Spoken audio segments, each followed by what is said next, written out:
Hello friends, അപ്പോൾ നമ്മളിന്ന് ഉണ്ടാക്കിയത് ഇതുപോലത്തെ ഒരു ചെറിയൊരു ജിപ്സ് ആയിട്ട് ഉണ്ടാക്കിയിട്ട് തന്നെ കണ്ടോ. അപ്പോൾ നമുക്ക് ഇതെങ്ങനെ ഉണ്ടാക്കണം എന്നൊക്കെ അപ്പോൾ നമുക്ക് നേരെ വീഡിയോയിലേക്ക് പോകാം. അപ്പോൾ ഫ്രണ്ട്സ്, അപ്പോൾ നമുക്കിത് ഉണ്ടാക്കാൻ വേണ്ടി ഇങ്ങനെ ഒരു കട്ടർ ഷീറ്റിൽ ഈ വണ്ടിയുടെ സൈഡ് ഭാഗം ഇങ്ങനെ വരച്ചൊന്ന് മുറിച്ചെടുക്കുക. ഇതിങ്ങനെ അത് കഴിഞ്ഞിട്ട് ഒരു നീളത്തിലുള്ള പീസ് ഇങ്ങനെ എടുക്കുക. ആ പീസിൽ നമ്മൾ കുറച്ച് ലൈൻ ഇട്ടിട്ടുണ്ട് കേട്ടോ. അല്ല, അതിൻ്റെ അളവെന്ന് പറഞ്ഞാൽ ഫസ്റ്റത്തെ ലൈൻ്റെ അളവ് നമ്മുടെ വണ്ടിയുടെ ബോണ്ടറ്റിൻ്റെ അളവാട്ടോ. പിന്നെ അതിനകത്ത് നമ്മുടെ വിൻഡോയുടെ പിന്നെ മോൾ ഭാഗം, പിന്നെ ബാക്കിലത്തെ വിൻഡോ, പിന്നെ ബാക്കിലത്തെ ഈ ഭാഗം, പിന്നെ ബാക്കിലത്തെ സാധനം അതായിട്ട് നമ്മൾ ആ ലൈനായിട്ട് എടുത്താണ്. ആ ലൈൻ നമ്മളൊരു സ്കെയിൽ എന്തെങ്കിലും വെച്ച് കറക്റ്റായിട്ട് അങ്ങോട്ട് ഇടും മടക്കി ആ കാറിൻ്റെ ഷേപ്പാക്കി എടുക്കണം. ഇങ്ങനെ ഒന്ന് മടക്കി എടുക്കാം. അപ്പോൾ ഈ കാറിൻ്റെ ഷേപ്പിൽ ഇങ്ങനെ കിട്ടും കേട്ടോ. എന്നിട്ട് നമ്മൾ നേരത്തെ ഉണ്ടാക്കിയ സൈഡ് ഭാഗം എടുത്ത് ഒരെണ്ണം ഈ സൈഡിലും ഒരെണ്ണം അപ്പുറത്തെ സൈഡിലും ഈ സാധനം നടുക്കുന്ന രീതിയിൽ നമ്മൾ ഇങ്ങനെ ഒന്ന് വെച്ച് അതൊന്ന് ഒട്ടിച്ചെടുക്കാം. വേണ്ട, ഇങ്ങനെ ഒന്ന് വെച്ച് ഇപ്പോൾ ഇങ്ങനെ ഒട്ടിച്ചെടുക്കുക. കണ്ട, ഇപ്പോൾ കറക്റ്റ് അളവിൽ കിട്ടും കേട്ടോ. കണ്ട, അതുകൊണ്ട് ഇതിൻ്റെ ഗ്രില്ലിങ് ഹെഡ്ലൈറ്റ് ഒരു പേപ്പറിൽ തന്നെ ഒരു ഷീറ്റ് തന്നെ വരച്ചെടുത്തിട്ടുണ്ടാകും. നമ്മൾ നേരെ ഇതിൻ്റെ ഫ്രണ്ടിൽ ഇത് ഇങ്ങനെ കൂടെ വെച്ച് ഒട്ടിച്ചെടുക്കാം.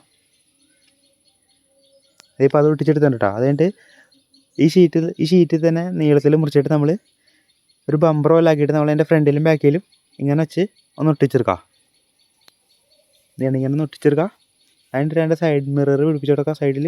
കണ്ടോ, അതിൻ്റെ ഒരു ബോണറ്റ് ഉണ്ടാക്കിയെടുത്തന്നെ കേട്ടോ. അത് നമ്മൾ നേരെ അതിൻ്റെ ഫ്രണ്ടിൽ ഒട്ടിച്ചെടുക്കുക.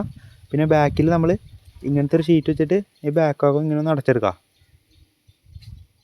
ഇപ്പോൾ അതും അടച്ചെടുത്തന്നെ കേട്ടോ. അതുകൊണ്ട് രണ്ട് സീറ്റ് ഇങ്ങനെ ഉണ്ടാക്കിയെടുത്തന്നെ കേട്ടോ നമ്മുടെ ബാക്കിലത്തേക്ക് വേണ്ടി.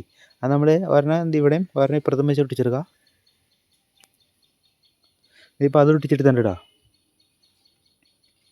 അതുകൊണ്ട് ഈ ഷീറ്റിൽ തന്നെ ഇങ്ങനെ വളച്ച് ഇങ്ങനത്തെ ഒരു ഷേപ്പ് മുറിച്ചെടുത്തിട്ട് നമ്മൾ ഈ ടയറിൻ്റെ ഭാഗമില്ല, അത് ഭാഗത്ത് 4 എണ്ണത്തിലും ഇങ്ങനെ ഒട്ടിച്ചെടുക്കുക. കണ്ട, ഇങ്ങനെ ഒന്ന് ഒട്ടിച്ചെടുക്കുക ആദ്യം. അതിൻ്റെ ഒരു 4 ടയറിനാക്കി എടുത്തിട്ടുണ്ട്. നമ്മൾ പേപ്പർ റോൾ ചെയ്തെടുത്തിട്ടുണ്ടായത് 2 റോളിലേക്ക് ടൂത്ത് പിക്ക് ഇങ്ങനെ ആക്കി കൊടുക്കാം. എന്നിട്ട് കാർബണിൻ്റെ പീസിൽ നമ്മൾ ഈ പേപ്പറിൻ്റെ റോള് ഇങ്ങനെ ഒട്ടിച്ചെടുത്തന്നെ കേട്ടോ. 2 പേപ്പറിൻ്റെ റോള്. ആ പേപ്പറിൻ്റെ റോളിലേക്ക് ആദ്യം നമ്മൾ ഈ ടൂത്ത് പിക്ക് കയറ്റിയ ടയറില്ലേ, ആ ടയർ ഇങ്ങനെ 2 എണ്ണം ഓരോന്നിലേക്ക് ഇങ്ങനെ ഇട്ട് കൊടുക്കാം. അതിൻ്റെ മറ്റേ ടയറെടുത്ത് അപ്പുറത്ത് വെച്ച് ഇങ്ങനെ ഒന്ന് തിരിച്ച് കയറ്റി കൊടുക്കാം. എന്നിട്ടൊന്ന് ഒട്ടിച്ചെടുക്കാം. അതുകൊണ്ട് ഇപ്പോൾ സെറ്റാക്കി എടുത്തന്നെ കേട്ടോ. അതിന് നമ്മുടെ വണ്ടിയുടെ ബോഡി ഇതിനകത്തേക്ക് ഇങ്ങനെ അടിയിൽ വെച്ചിട്ടൊന്ന് ഒട്ടിച്ചെടുക്കുക. ഒട്ടിച്ചെടുത്തിട്ട് നമ്മളൊന്ന് പെയിൻറ്റ് ചെയ്തെടുക്കുക. ഇപ്പോൾ നമ്മൾ ഒട്ടിച്ചെടുത്ത് പെയിൻറ്റ് ചെയ്തെടുത്തിട്ടുണ്ട്. അതിൻ്റെ ഒരു ടയർ കൂടി എക്സ്ട്രാ ഉണ്ടാക്കിയിട്ടുണ്ട്. ആ ടയർ എടുത്ത് നമ്മൾ നേരെ ഇതിൻ്റെ ബാക്കിൽ ഇങ്ങനെ ഒട്ടിച്ചെടുക്കുക. അപ്പോൾ നമ്മുടെ വണ്ടിയുടെ പണി ഇത്ര ഉള്ളൂ കേട്ടോ. നമുക്കൊരു സിമ്പിളായിട്ട് തന്നെ ഉണ്ടാക്കാട്ടത്.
ഫ്രണ്ട്സ്, അപ്പോൾ ഈ വീഡിയോ ഇഷ്ടപ്പെട്ട സബ്സ്ക്രൈബ് ചെയ്യുക. പിന്നെ സാധനം എങ്ങനെയാണെന്ന് അപ്പോൾ നമുക്ക് അടുത്തൊരു കാണാം.